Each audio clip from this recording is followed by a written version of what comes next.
Welcome நால்கிஸ் kitchen and craft. இன்னைக்கு நம்ம சேனலில் என்ன பார்க்க போகிறோம் அப்படின்னா ஓரியோ பிஸ்கட் கேக் தான் எப்படி பண்ணுறதுன்னு பார்க்க போகிறோம். இப்போ வாங்க நம்ம வீடியோக்குள்ளே போகலாம். இப்போ மிக்ஸி ஜாரில் நான் 10 ரூபி ஓரியோ பிஸ்கட்டை ஒரு 6 ஓரியோ பிஸ்கட் எடுத்து நான் போட்டிருக்கேன். அதில் வந்து க்ரீம் தனியாக பிஸ்கட் தனியாக எடுத்து வச்சுருக்கேன். இப்போ நம்ம பிஸ்கட்டை வந்து நல்லா போட்டு திரிச்சிட்டு வந்துடலாம். இப்போ இது பொடியாக திரிச்சிட்டு வந்தாச்சு. இப்போ இது கூட கொஞ்சம் கொஞ்சமாக பால் சேர்த்து மிக்ஸ் பண்ணி பேட்டர் மாதிரி கொண்டு வந்துக்கலாம்.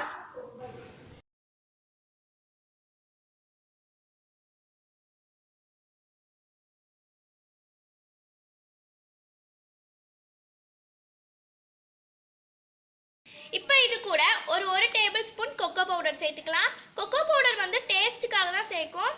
இது வந்து ஆப்ஷனல் தான். அரை டேபிள் ஸ்பூன் பேக்கிங் பவுடர் சேர்த்துக்கோங்க. இப்போ இது கூட பால் ஊற்றி மிக்ஸ் பண்ணிக்கலாம்.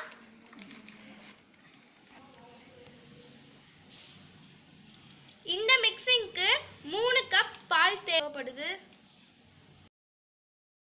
இப்போ இதை நல்லா மிக்ஸ் பண்ணிக்கலாம்.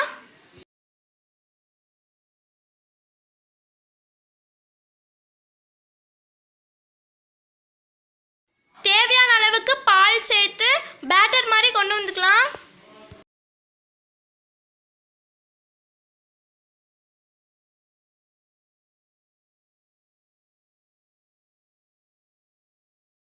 இப்போ நம்ம மிக்சிங் வந்து ரெடி ஆயிடுச்சு. ஸ்டவ்வில் வச்சு பேக் பண்ணிடலாம். டைரி மில்க் எடுத்துக்கோங்க. இப்போ இதை நல்லா மெல்ட் பண்ணிக்கலாம். மெல்ட் பண்ணுறதுக்கு ஒரு பெரிய பாத்திரம் எடுத்துக்கோங்க. அதில் தேவையான அளவுக்கு தண்ணி ஊற்றி நான் தண்ணி நல்லா கொதிச்சக்கப்புறம் அதில் ஒரு பவுல் வச்சுட்டு நம்ம எடுத்து வச்சு இந்த டைரி மில்கை உள்ளே போட்டு தேவையான அளவுக்கு பால் ஊற்றி நல்லா மெல்ட் பண்ணிக்கலாம். இப்போ இது கூட கொஞ்சமாக மட்டும் பால் ஆட் பண்ணிக்கலாம். இதை மெல்ட் பண்ணியாச்சு. பேக் பண்ணுறதுக்கு பவுல் எடுத்து வச்சுக்கோங்க.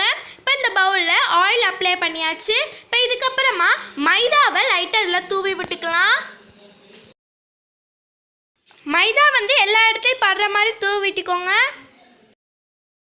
மைதா எல்லா இடத்துலையும் படுற மாதிரி தூவியாச்சு. இதுக்கப்புறம் நம்ம ரெடி பண்ணி வச்சு இந்த பேட்டரை ஊற்றிக்கலாம். பேட்டர் எல்லாமே நம்ம ஊற்றியாச்சு.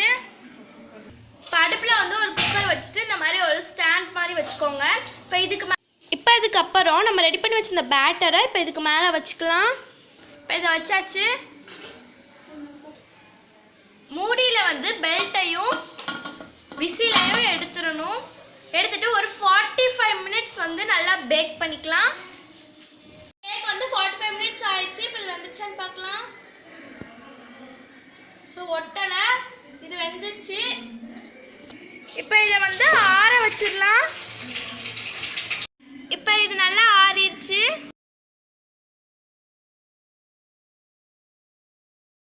இப்போ இதில் நம்ம ரெடி பண்ணி வச்சிருந்த டைரி மில்க் க்ரீமை இது மேலே அப்ளை பண்ணிக்கலாம்.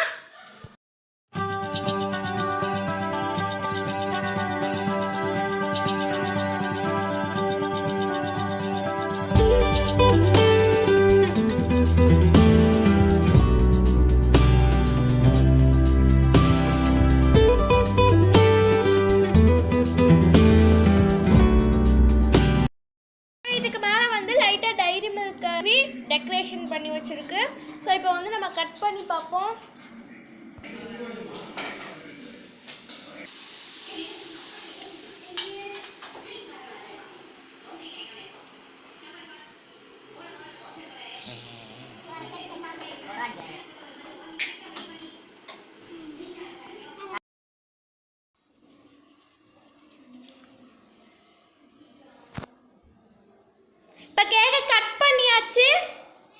வாவ், கேக் பார்க்க சூப்பரா இருக்கு.